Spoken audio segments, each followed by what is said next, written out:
Ora, viva cordiais saudações, boa noite, assalamu alaikum, está a ver o jornal da RAC TV. Notícias para esta noite de quinta-feira. As obras da conclusão de uma ponte que deveria garantir a ligação entre a Maringuabi e outras unidades comunais no bairro de Namtekaliwa, na cidade de Nampula, estão paralisadas sem qualquer fundamento. Preocupados com a situação, os municípios consideram os mais de 5 milhões de meticais um investimento perdido. O projeto de construção desta ponte foi lançado em dezembro do ano passado, com previsão de apenas 90 dias. Até então, já vamos há cerca de 5 meses que a ponte está nessas condições. Um grito de socorro que vem da população, que por sinal utentes desta infraestrutura. Enquanto as obras não terminam, várias famílias estão perdendo as suas habitações devido ao fenômeno de erosão. Primeira concepção de nós, posso dizer que a pessoa que estava a gerir não foi conveniente com boas capacidades naquilo que se diz a dignidade da obra. Porque se vamos ver até agora, nós não sabemos qual é a conclusão da obra, qual é a iniciativa, qual é a paragem. Só estamos a ver coisas diferentes. Por exemplo, esse é um acesso muito grande e todos os alunos passam nesse caminho. Mas até agora, nós que somos município de Nampula, com aquele repouso do dinheiro que está escrito, com as capacidades do projeto da obra que tem, não faz sentido. Praticamente a data que foi combinada era para 90 dias. Sei que não sabemos porque que até hoje a ponte não está a terminar. Mas vocês como moradores, como é que se viram para chegar a outra margem? Passamos com vários constrangimentos, temos que passar por aí embaixo, tem outro desvio, mas gostaríamos que a ponte terminasse com máxima urgência para que a gente nos facilite a ponte para que passamos com melhor importância. Essa nossa ponte, nós tínhamos o combino de 90 dias, mas até agora o nosso município não está a executar aquilo que nós tínhamos combinado. Conforme o nosso patrão, como está a dizer que ainda não está financiado o valor simbólico para terminar a nossa ponte. Então, até aí, nós também estamos preocupados, porque queríamos que concluísse a ponte, a população ter acesso de passagem, não é? E até os carros podem passar por aqui. Por isso é que é o nosso sentimento. Então, nós estamos a pedir, se na verdade o país que estamos a viver agora tem justiça, que possa ter que fazer uma boa coisa, porque a ternagem de água não foi sentido pela UPICO que estamos, vamos lá ver a distância de água. Eu estou aqui há 14 anos, eu conheço bem este riacho. Todo o riacho aqui tem casas, mas agora não tem casa. E cada dia, cada ano estamos a receber mortes neste lugar. Então eu gostaria de que o nosso governo que deveria ver bem este caso. Quando é tempo chuvoso, nós passamos mal. E o próprio bairro, a água ficou um pouco desviada e as casas lá embaixo sofrem muito. Se para chegar a outra margem a população tem que sofrer, descer para a cova, subir, e ali são sítios de risco. Risco de caída, risco de ferida, picagem de pregos, ali tem muitos pregos. Nós estamos a sentir. Tentamos proibir, não há maneira como proibir porque o tempo é mais. Sim. O presidente do Conselho Autárquico de Nampula diz que a obra encontra-se numa fase conclusiva. Está quase no fim. Senhores jornalistas querendo, vão para lá ver. Já se fez tudo, só faltam os acessos, né? Como? As recargas, mais nada. A ponte está concluída. Daqui a pouco vamos ter uma festa também de inauguração.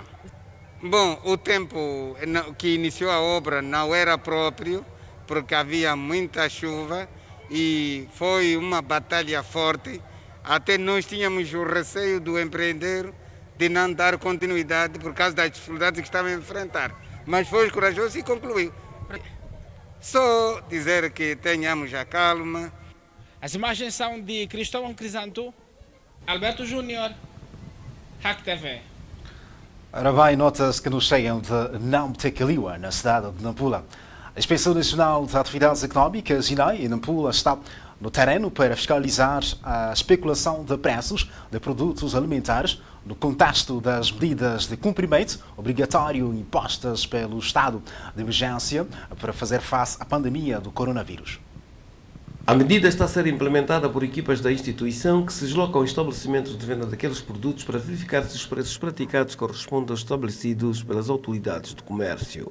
Como INAI, estamos no terreno todos os dias para poder controlar primeiro o aspecto de especulação de preços, que está-nos a preocupar ao nível da província de Nampula.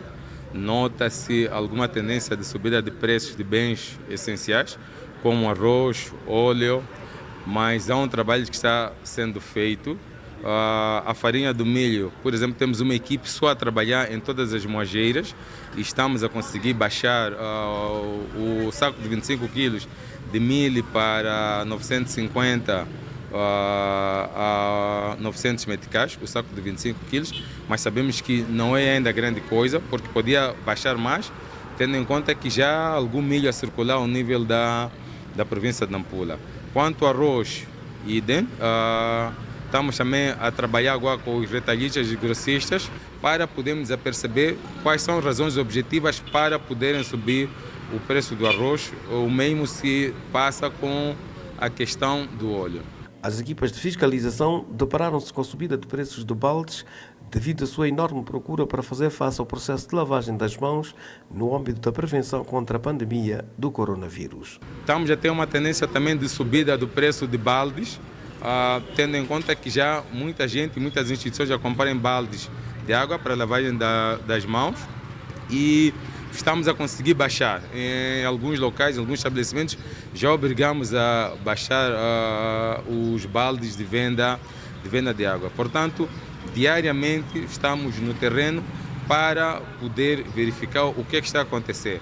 Também estamos no terreno para poder ver se está a se aplicar as medidas de prevenção contra esta pandemia e dizer que, felizmente, na maior parte dos estabelecimentos, tanto industriais quanto comerciais e mesmo os hoteleiros, tem-se verificado medidas de prevenção. A Inspeção Nacional de Atividades Económicas em Nampula promete aplicar medidas severas para as empresas do ramo comercial que forem encontradas a aplicar preços especulativos na venda dos principais produtos alimentares.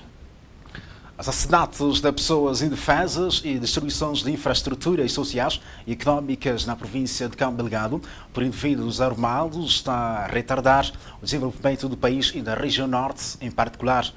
Para algumas organizações políticas e de mídia, a população necessita de unir esforços na denúncia de qualquer tentativa de recrutamento de jovens para o reforço das fileiras dos insurgentes. No prosseguimento do seu programa de monitoria das medidas de prevenção contra a Covid-19, Agostinho 30, primeiro secretário da Frelimo em Nampula, pediu maior vigilância em todos os distritos por si escalados ao longo da semana. Há pessoas que estão a destruir Cabo Delgado, o norte de Cabo Delgado. Pessoas que não gostam do desenvolvimento, que mobilizam, procuram mobilizar enganando jovens ou pessoas com promessa de melhor emprego, o melhor salário, uma vida futura melhor. Levam essas pessoas, enganam essas pessoas, metem no caminho do crime. Levam para Cabo Delgado, levam para Kisanga, levam para Palma, levam para Mucimba. Ao invés dessas pessoas irem trabalhar, vão praticar o crime, vão queimar a aldeia, vão aprender a queimar a aldeia, vão aprender a matar pessoas, a assassinar pessoas, vão aprender a queimar igreja e Bíblia, vão aprender a queimar mesquita e Alcorão, vão aprender o ódio. Para além de constituírem um retrocesso ao desenvolvimento, os conflitos armados trazem consigo o luto e a dor nas famílias, sustenta Agostinho 30. O Instituto de Comunicação Social da África Austral, organização que defende os interesses da classe jornalística, está igualmente preocupada. E com a situação da insegurança que se registra em Cabo Delgado para jornalistas, isso também não deixa de ser preocupante, porque se o jornalista não está livre, não goza dessa liberdade em Cabo Delgado, e nós que somos vizinhos também sentimos-nos ameaçados com essa situação, dado que algumas das autoridades confundem o trabalho do jornalista com a de facilitadores ou patrocinadores de alguns insurgentes. Portanto, isso é preocupante. E nós vamos continuar a alertar e a pedir às autoridades para que continuem a deixar e a permitir com que o jornalista faça o seu trabalho da melhor maneira, sem, no entanto, criar-lhes alguma ameaça e censura para a própria classe jornalística. De acordo com o presidente do Núcleo Provincial do MISA em Nampula, o medo veio se agravar com o desaparecimento do jornalista de uma rádio comunitária naquela província. A zona insular da ilha de Moçambique, em Nampula, pode servir de exemplo prático na prevenção contra a Covid-19, se a população compreender efetivamente a necessidade de uso de máscaras e de distanciamento social. No centro da cidade, todas as unidades hoteleiras e similares foram totalmente encerradas e o movimento de pessoas reduziu drasticamente nas ruas, apesar de uma aparente resistência por parte dos operadores comerciais e respectivos clientes que ainda continuam apinhados nos diferentes mercados da região continental e sem qualquer material de proteção. O administrador daquele distrito reconhece o problema, mas afirma que o trabalho de sensibilização em curso poderá mudar a mentalidade das pessoas. A ilha de Moçambique tem as características que tem, não é? Primeira capital e a população com um pouco de renitência no cumprimento de algumas atividades. Mas nós estamos praticamente a assumir esta grande responsabilidade, porque essa responsabilidade é individual e é coletiva. Daí que praticamente o decreto está a ser cumprido na sua íntegra. Tivemos dificuldades na parte dos muçulmanos inicialmente, mas neste momento todos estamos a caminhar na mesma direção, estamos todos alinhados, porque a própria imprensa, a própria comunicação social, a própria televisão fez com que as pessoas se capacitassem. E nós fizemos muitos encontros e criou comissões de trabalho que vai casa por casa a explicar essa questão da necessidade do cumprimento dessas medidas preventivas. Considerado centro turístico, a ilha de Moçambique contava com mais de 30 estabelecimentos de lazer em funcionamento antes da pandemia do novo coronavírus. Mas nem apenas de turismo depende a população daquela divisão administrativa. A pesca, a agricultura e a indústria salineira constituem algumas das principais fontes alimentares e de rendimento. Por exemplo, na área agrícola e na área de sal, em termos de planos, como é que é? Nós estamos a planificar cerca de 104 áreas de cultivo próprio para a produção, porque nós temos uma pequena extensão em termos de terra arável.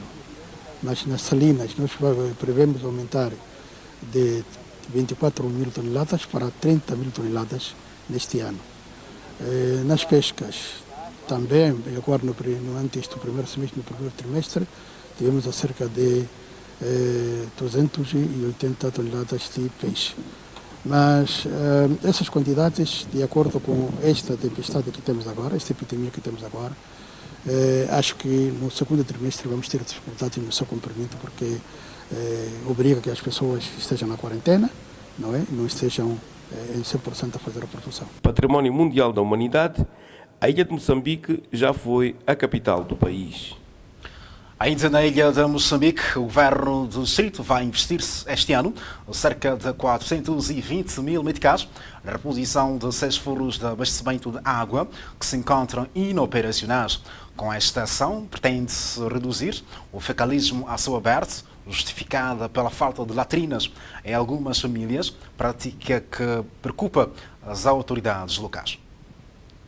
O administrador do distrito diz que o plano visa não só garantir o aumento dos níveis de cobertura do precioso líquido, atualmente situados em 38%, mas também resolver alguns problemas ambientais, dentre os quais se destaca a falta de retretes na maior parte das famílias.